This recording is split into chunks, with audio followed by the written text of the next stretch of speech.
অখিল গগৈয়ে জিভাত লেকাম লগাওক সমালোচনাৰ নামত কংগ্ৰেছৰ বিৰুদ্ধে জিহকে তিহকে নবকিব এবাৰ ৰাইজৰ দলৰ সভাপতি অখিল গগৈক সকিয়নি প্ৰদান কৰিলে প্ৰদেশ কংগ্ৰেছৰ মিডিয়া কোষৰ সহ অধ্যক্ষ মেহদী আলম বৰাই শুক্ৰবাৰে ৰাজীৱ ভৱনত অনুষ্ঠিত এখন সংবাদ মেলৰ সময়ত মেহদী আলম বৰাৰ অভিযোগ কংগ্ৰেছক সমালোচনা কৰিবলৈ গৈ বিজেপিকহে সহায় কৰিছে অখিল গগৈয়ে সকলোৰে এটা সীমা থাকে অখিল গগৈয়ে সীমা চেৰাই গৈছে কংগ্ৰেছৰ সহায় অবিহনে পুনৰ বিধায়ক হ'ব নোৱাৰে অখিল গগৈ কংগ্ৰেছৰ সুদৃঢ় স্থিতি থকা সমষ্টিতহে সভা সমিতি পাতিছে অখিল গগৈয়ে জাতীয়তাবাদী বুলি মুখত কলেই নহব জাতীয়তাবাদীৰ প্ৰমাণ দিব লাগিব অখিল গগৈয়ে এবাৰ সাপে খুটিলে নেজুলৈকে ভয় অখিল গগৈয়ে 2014ত বিজেপিক ভোট দিয়াৰ আহ্বান জনাইছিল আৰু অখিল গগৈক বিশ্বাস কৰিবলৈ ভয় লাগে বুলি উল্লেখ কৰিলে মেহদী আলম বৰাই কংগ্ৰেছ দল সম্পৰ্কত কংগ্ৰেছ নেতা সম্পৰ্কত অখিল গগৈয়ে যিহকে পায় তিহকে ক'বলৈ আৰম্ভ কৰিছে আৰু এনে পৰ্যায় পাইছেগৈ যে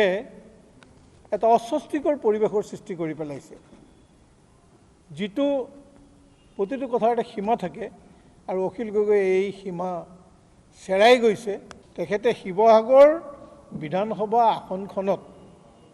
কংগ্ৰেছৰ সমৰ্থন নহ'লে 2026ত জিকিব পাৰিবনে আমি কিন্তু ভাবোঁ যে আমাৰ সমৰ্থন নহ'লে তেওঁ তাত পৰাজিত হ'ব তেখেতে যদি কংগ্ৰেছৰ সমৰ্থন বিচাৰিছে আৰু বিৰোধী ঐক্য বিচাৰিছে তেন্তে তেখেতে মিত্ৰতাৰ ধৰ্ম পালন কৰিবলৈ শিকক আৰু তেওঁৰ জিভাত লেকাম লগাওক সাপে খোৱা মানুহে কেঁচু দেখিলে জাপ মাৰি উঠে গতিকে 2014 চনত অখিল গগৈয়ে বিজেপিক ভোট দিব লাগে বুলি কিন্তু কৈ থৈছে বিজেপিক তেওঁলোকে ইলেকশ্যনৰ আগতে তেওঁ বিজেপিৰ হৈ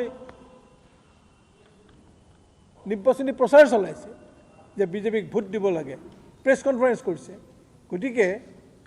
ৰাইজে সন্দেহ কৰিছে যে আকৌ সেই স্থিতিলৈ অখিল গগৈ ঘূৰি নাযায়তো